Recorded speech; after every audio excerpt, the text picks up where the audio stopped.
Hello दोस्तों। Subject music में आप सभी का हार्दिक अभिनंदन है। आज मैं आप लोगों को क्लास 12th इंटीग्रल्स मैथ का एक्सरसाइज 7.1 बताने जा रहा हूं और इसका क्वेश्चन नंबर 6 एंड 7 आज हम लोग हल करने वाले हैं। इसके पहले भी हम पार्ट 3 तक बना चुके हैं, ये मेरा पार्ट 4 है। तो आइए आज हम लोग क्वेश्चन नंबर 6 और 7 को पढ़ने का प्रयास करेंगे। देखिए, तो क्वेश्चन है आपका क्वेश्चन नंबर 6। पहले मैं यहाँ क्वेश्चन सजा दे रहा हूं। क्वेश्चन है integration of 4e⁻³ plus 1 dx। ये आपका क्वेश्चन है, ठीक है। Integration of 4e⁻³ plus 1 dx। अब इसको हमें बनाना है। आप लोग को पार्ट 3 तक बताए हैं, तो उसमें आप लोग को बताए थे कि जब भी हम लोग इंटीग्रल्स के सवालों को हल करेंगे तो पहले क्या लिखेंगे, आई बराबर, ठीक है। क्योंकि इंटीग्रल सवाल है तो आई इसमें पहले आया, तो आई बराबर हम लोग लिख देंगे। इसके बाद ये सिंबल देंगे। इसके बाद जो है उसको हूबहू उतारेंगे, 4e⁻³ प्लस 1 और ये आपका हो गया dx, ठीक है। इसके बाद क्या किया जाता है, सबसे पहले क्या करना है कि इसमें देखिए दो पद है। आप लोग 10 में पढ़े होंगे कि अगर इस तरह से आ जाता था x प्लस वाई तो ये दो पद हो जाता था। प्लस और माइनस चिन्ह को अलग करता है, गुना भागा नहीं, है ना। तो प्लस माइनस जो जोड़ घटाव है, यहाँ पर देखिए प्लस आ गया तो ये एक अलग टर्म है और एक अलग टर्म है, इसमें दो पद हो गए। जैसे ही दो पद होंगे तो ये दोनों पद को अलग अलग करना होगा, तो अलग कर देते हैं हम लोग। तो पहला टर्म है मेरा 4e⁻³ और साथ में dx लगेगा सबके साथ में, फिर प्लस है बीच में प्लस देंगे और पुनः इंटीग्रेशन लगाएंगे और 1 dx है 1 और ये आपका dx रहेगा साथ में, अलग अलग हो गया। अब अलग अलग कर लेने के बाद सबसे पहला जो काम हम लोग करेंगे वो ये करेंगे कि इसका जो कांस्टेंट टर्म है इसको बाहर निकाल देंगे। कांस्टेंट बाहर आ गया और इसके बाद हम लोग इंटीग्रेशन देंगे और जो आपका है यहाँ पर e⁻³ और dx है तो dx लगाएंगे और ये प्लस है। इसके बाद 1 का कोई वैल्यू नहीं होता, लिख भी सकते नहीं भी लिख सकते हैं, क्योंकि यहाँ पर ही गुना के रूप में है तो इसमें गुना होगा तो सिर्फ क्या दे देगा, dx दे देगा। अब यहाँ पर देखिए आपको हम फॉर्मूला बताए थे, यहाँ पर फॉर्मूला अप्लाई हो रहा है तो हम वो फॉर्मूला को यहाँ पर लिखने वाले हैं और आप लोग को जितना भी हम बताएगा ना, जो भी फॉर्मूला अप्लाई होगा उसको साथ में लिखते जाएंगे अंडरलाइन में, ताकि आप लोग को अच्छे से समझ में आए। और आप भी अगर एग्जाम देते हैं फॉर्मूला लिख दीजिएगा तो कोई दिक्कत होने वाला नहीं है। चलिए, फॉर्मूला यहाँ पर हमने बताया था, ये देखिए एक्सपोनेंट का फॉर्मूला, एक्सपोनेंशियल फॉर्मूला बताए थे कि e⁻x इंटीग्रेशन लगा दें, इंटीग्रेशन ऑफ e⁻x dx बराबर फॉर्मूला e⁻x ही होता है। एक्सपोनेंशियल में एक्सपोनेंट में क्या होता है कि अगर आप कहिएगा सर यहाँ तो 3x है, तो फॉर्मूला में ये होता है, यहाँ फॉर्मूला में होता है e⁻x, लेकिन यहाँ 3x है तो हम लोग x के जगह पर 3x समझेंगे। ये x के जगह पर 3x अभी समझना है, लेकिन ये फॉर्मूला में यही होता है। और प्लस में क्या हो गया, c, ये हो गया आपका फॉर्मूला, ठीक है।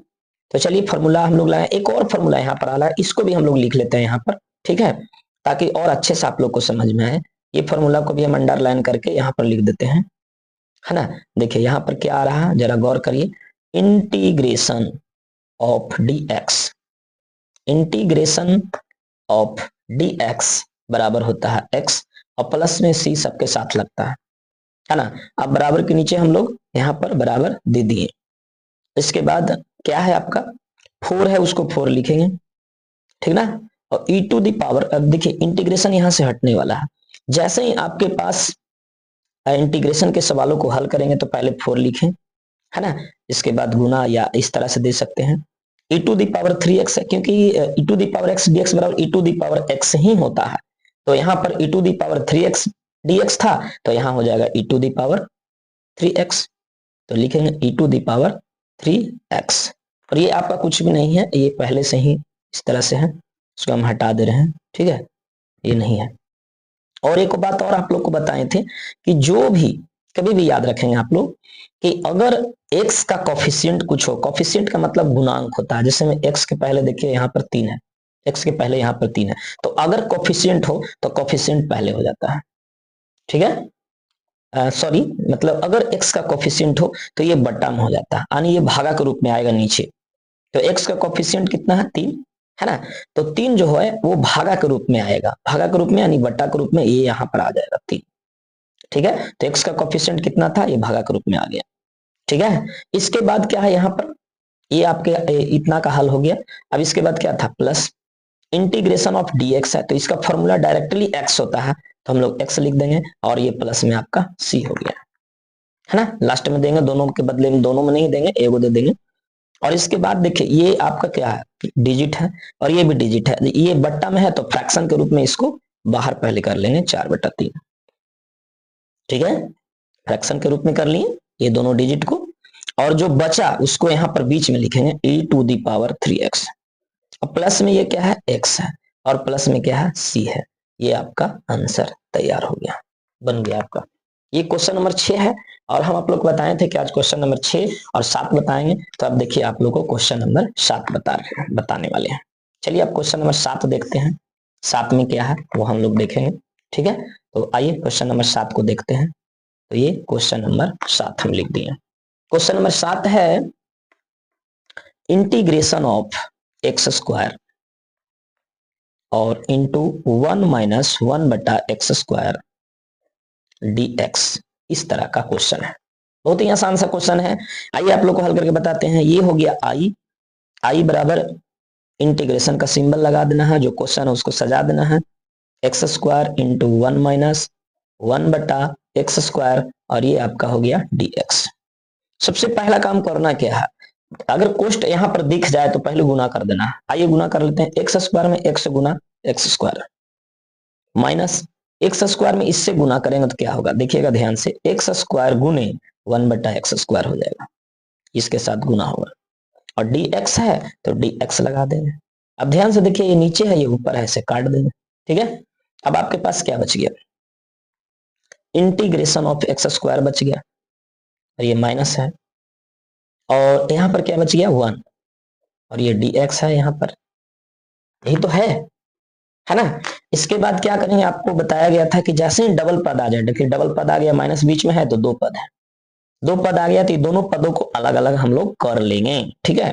तो कैसे करेंगे अलग अलग, वो दिखाए थे आप लोग को, लिखेंगे इस तरह से, x² और ये dx आ जाएगा, -1 dx, इंटीग्रेशन लगा के बताना है, इंटीग्रेशन ऑफ 1 और ये dx आ जाएगा, है ना। अब यहाँ पर देखिए फॉर्मूला अप्लाई हो रहा है, तो फॉर्मूला अप्लाई हो रहा है तो फॉर्मूला अप्लाई करेंगे। यहाँ पर हम बराबर अभी नहीं देते हैं, आप लोग को हम बोले हैं कि पूर्ण रूप से समझाने का प्रयास करेंगे। देखिए इसको हटा दिए अभी, यहाँ पर कौन सा फॉर्मूला आ रहा है उस फॉर्मूले को हम अप्लाई करने वाले हैं। देखिए कौन सा फॉर्मूला आ रहा है, जरा गौर करेंगे आप लोग, अच्छे से एकदम समझ में आएगा। आप लोग को वो फॉर्मूला बताए थे, इंटीग्रेशन ऑफ x⁻n dx, ऐसा फॉर्मूला बताए थे।